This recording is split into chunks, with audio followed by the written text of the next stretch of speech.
आज हमने जब गुरुओं की वाणी सुनते हैं या हम आज सुनते हैं कि गुरु जी के दर्शन, गुरु जी की महिमा या उनके दर्शन ही काफ़ी है हमारे लिए, जैसे एक बहुत अंधेरा कमरा हो, बहुत ज़्यादा अंधेरा हो जिस कमरे के अंदर और आपको कुछ दिखाई नहीं दे रहा और आपने गुरु जी के नाम की जोत जलाई है, उनके नाम का प्रकाश किया है, तो आपको लगता है कि हाँ अब अंधेरा मिट गया है।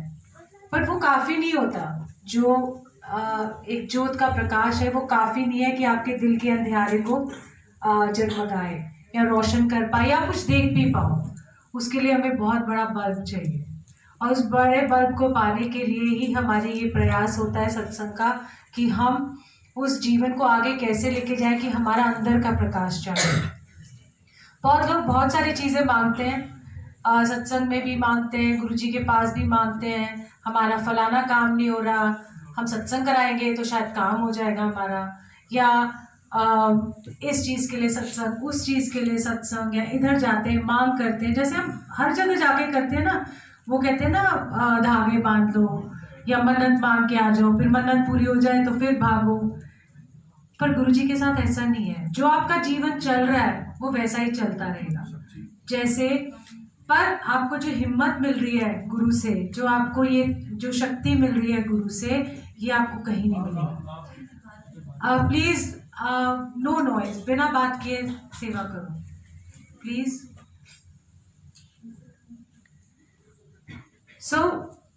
आज आपको मैं एक छोटा सा इंसिडेंट बताती हूँ। पहले तो जैसे शुरुआत होती है हमारी, आज मैं कैब में आ रही थी इग्नू रोड तक, फिर मैं किरण आंटी के साथ अंदर आना था, तो मैंने वहाँ से अपने घर से कैब करी और मैं यहाँ आई। तो मैं ऐसे ही, वो कह रहे कि आप गुरुजी वाले हो जो कैब ड्राइवर होता है। मैंने कहा हाँ जी। तो अच्छा जी आप, मैंने कहा हाँ हम सत्संग कर रहे हैं, या मैं कितने साल से हो, मैंने जा रहे हूँ, मैंने कहा मैं 14-15 ईयर्स हो गए होंगे। अच्छा जी। अब फिर वो अपनी बात सुनाने लगा कोई। मैंने कहा आप भी मानते हो गुरुजी? कहते नहीं मेरा तो एक ही बाप है। मैंने कहा अच्छा जी आपका एक बाप है, तो मैंने कहा ठीक है। फिर मुझे सिनारे कहते कि अच्छा ऐसा कौन है जो पैदा बाप से नहीं हुआ, बस अपनी माँ से हुआ। मैंने कहा बाप से नहीं हुआ, माँ से ही पैदा हुआ। मैंने कहा ऐसा है कि जो भी परमात्मा या घर के यहाँ जो अवतार आते हैं धरती पे, वो तो पैदा होते ही है, मतलब माँ बाप का तो होता है। कह रहे नहीं ऐसा भी कोई है जिसको बाप की जरूरत नहीं, माँ से ही पैदा हुआ। मैं कहा अच्छा जी। मैं कहा अच्छा। वो अपना बातें सुनाने लगा, देखो जो हमारी टैक्सी में बैठता है उसको आशीर्वाद देते हैं, ब्लेसिंग होती है, मेरी 2014 से ज़िंदगी चेंज हो गई, ये हो गया वो हो गया। मैं यहाँ कॉर्नर तक रुक गई, ये जो इनका इग्नू रोड का जो मुड़ता है। तो मैंने कहा अच्छा अभी मीटर भी वो आएंगे तो आएंगी, तो कहते हैं अच्छा तो मीटर ऑन रखता, चलो मैं आपको बताता हूँ। मैंने कहा अच्छा बता। अभी कह रहे मैं हीलिंग भी कर लेता हूँ, बट मैं 2014 से जब से उनसे जुड़ा हूँ ना, मैं बिल्कुल ही मेरी काया पलट होगी, मैं बड़ा खुश हूँ। और मैं टैक्सी भी और ये चलाता हूँ, रोजी रोटी भी होती है, और साथ में लोगों को ना मैं अपनी बातें सुनाता हूँ ताकि उनको भी ब्लेसिंग जाए। मैंने कहा अच्छा जी। कहते वो है जीसस। मैंने कहा जीसस है जिनके फादर नहीं थे, वो अपनी माँ से ही पैदा हुए थे। तो मैं सिर्फ ये कह रही हूँ कि मुझे ऐसे कैब ड्राइवर्स मिलते हैं जब भी मैं जाती हूँ, और कि कोई ना कोई ऐसा मिल जाता है कि कोई गुरुजी से जुड़ने वाला होता है, या किसी ने कोई ऐसे अच्छे अच्छे व्यक्ति मिल जाते हैं कि जो आपको अच्छी बातें कहते हैं।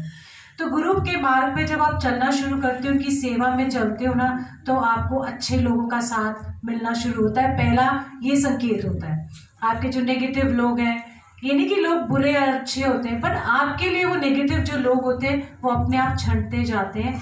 ये है पहला पड़ाव गुरु के पास आने का। और आप कहीं कोई प्रोग्रेस कर रहे हो तो आप देखोगे आपकी अच्छे लोगों के साथ ही संगत हो रही होगी, अच्छे लोग मिलेंगे, चाहे वॉक करते हुए मिले, चाहे आप किसी भी जगह स्थान पे चले जाएंगे ना, आपको ऐसे धार्मिक या स्पिरिचुअल लोग मिलेंगे जो मैं बयान नहीं कर सकती कि वो कितना मन खिलता है। ऐसा नहीं है कि सारे गुरुजी वाले हो जाएंगे, बट है तो सारे स्पिरिचुअल, सारे तो उन्हीं की देन है, परमात्मा की देन है। तो ये जो आपकी ज़िंदगी में छोटे छोटे इंसिडेंट्स होते हैं ना, इनको आपका देखने का नज़रिया बदलना चाहिए। कैसे बदलना चाहिए कि वो कोई आपको कुछ कह रहा है, आपको पहले सुनना है, अपनी नहीं मारी जानी गुरुजी की, गुरुजी गुरुजी के नो। पहले सुनो ठहराव से, और उसके बाद अगर कोई मांगता है या पूछता है तो उसको बात बताओ। और आप देखोगे जब आप उनसे बातें करते रहते हो, उनके साथ कॉन्वर्सेशन करते हो, आपको ना बहुत कुछ सीखने को भी मिलता है। ये नहीं कि आप बहुत सीखे सिखाए हैं। तो इसीलिए हर पड़ाव में ज़िंदगी के आप देखना कि हर जगह पर आप देखोगे कि आपको कोई ना कोई ऐसा इंसान मिलेगा, ईश्वर का इंसान मिलेगा कि आपका मन ना तन मन इतना हरा सा हो जाएगा। तो इसीलिए ये जो छोटी छोटी मेरी ज़िंदगी में जो चीज़ें होती हैं, ये जो मेरा एक्सपीरियंस है, मैं कहती हूँ कि अच्छा मेरे पास ड्राइवर नहीं है। I am very glad that I don't have a driver. I might have 2 cars but I don't have a driver and I am very happy. Why? Because ऐसे ही मुझे कितने सारे ऐसे ड्राइवर्स मिले उबर के जो गुरुजी की संगत अब बन गए। तो मैंने कहा गुरुजी ने कहा है कि मतलब सेवा तो कहीं भी लेते हैं, सत्संग में ले लो, चाहे चलते फिरते ले लो, तो कहीं ना कहीं वो ऐसा मोड़ आ जाता है कि आप उनसे सत्संग करते हो और वो आपको गुरुजी का गुणगान सुनाते हैं कि कहते हैं मैं जा नहीं सकता गुरुजी के पास, मैं रोजी रोटी कमाता हूँ, जो कैब ड्राइवर्स होते हैं। तो कहते हैं कि पर हम ना गुरुजी के आने से ना मन में बड़ी शांति सी आ गई। तो मैं तो कुछ बोली नहीं कि मैं सत्संग करती हूँ, मैं क्योंकि आपका मन करता है कि कोई और भी आपकी गुरु की कोई बात सुनाए, यू नो।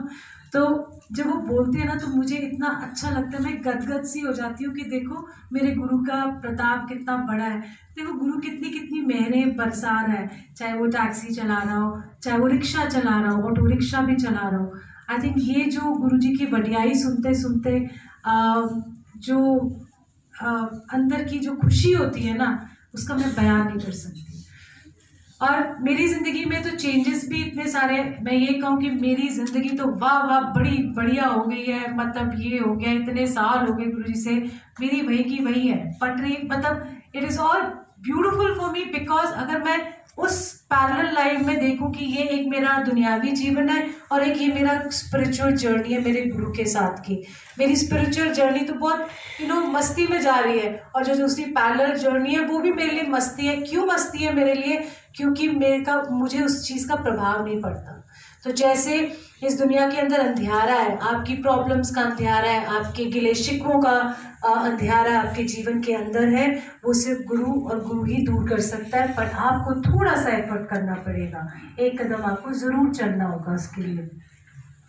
और जैसे मैं उस दिन एक बार याद है मैंने आपको सुनाया था वो कैब ड्राइवर का, कि वो मुझे कहता मैं आप जाओगे तो मैं आप ही के साथ जाऊंगा, मैं तो वरना मंदिर ही जाऊंगा। उसका मुझे हैप्पी न्यू ईयर विश करने के लिए फ़ोन आया, तो मुझे कहता है फिर आप मुझे मंदिर ही नहीं लेके गए। मैंने कहा लो जी। पहले मुझे व्हाट्सएप मैसेज भेजे, मैंने कहा पता नहीं कौन है ये, और मुझे शक्ल भी भूल गई फिर ड्राइवर की।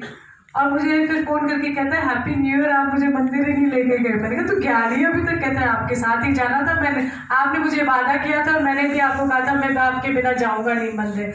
तो मैं गुरुजी को कह रही थी, मैंने कहा सच बैड पर्सन की ये मेरे वेट कर रहा है कि मुझे कब बड़े मंदिर। सो ये जो गुरु की तरफ जो उनका लगाव होना है या गुरुजी की जो ब्लेसिंग होनी है, मैं आपको बता नहीं सकती कि ऐसे ऐसे गुरुजी कहाँ कहाँ किसी कोने में पहुँच रहे हैं, यू नो। इसलिए जब भी आप कहीं जाओ, यू नो, आपके घर की जो हेल्प होते हैं, आप उनके ऊपर कितनी मेहर बरस रही, कभी उनसे पूछ के देखो, उनके साथ बैठ के देखो, उनसे सत्संग सुनो उनके। आप हैरान हो जाओगे कि उनके पास कितना भंडार है, और आप सोचोगे ब्लडी हेल मेरे पास तो कुछ है ही नहीं। मतलब ये देखो, इसको देखो, और उसके जो बात करने का ढंग होगा, जो आपको गुरु के बारे में बताने का ढंग होगा, मैं आपको बता नहीं सकती कि वो इतना मिठास से भरा और इतना प्यार वाला होगा। तो ये है हमारे गुरुजी की वडियाई, जो छोटी सी शुरू होती है और कहाँ कहाँ लंबी लंबी हमको लेके जाती है। मैं आपको एक सत्संग सुनाऊंगी आज। और सबसे इससे पहले कि मैं सत्संग सुनाऊं, यू नो, मैं गुरुजी को कह रही थी कि मैंने कहा जो 2 साल का मेरा गैप हुआ सत्संग के कोटे का, गुरुजी ने ना दिसंबर में जो मेरे से गुरुजी ने सेवा ली, और मैं इतनी खुश कि मुझे मतलब साल भर की क्या, मैं गुरुजी को कहती हर रोज़ अगर सत्संग होता 30 सत्संग भी हो जाते तब भी